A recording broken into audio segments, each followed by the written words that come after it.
Unter dem Reiter Panoramen und Projekt sehen Sie alle Panoramen und deren individuelle Einstellungen.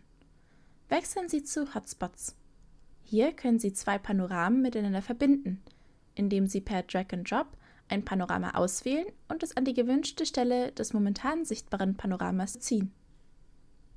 An dieser Stelle wird ein Pfad zum ausgewählten Panorama erstellt. Ihnen wird außerdem die Möglichkeit gegeben, einen Return-Hotspot zu erstellen. Das ist sozusagen das Gegenstück zu Ihrem Hotspot. Er führt von dem zweiten Panorama zurück zum ersten. Platzieren Sie den blauen Punkt mit gedrückter Maustaste an die Stelle im Panorama, der mit dem vorherigen Bild verbunden werden soll.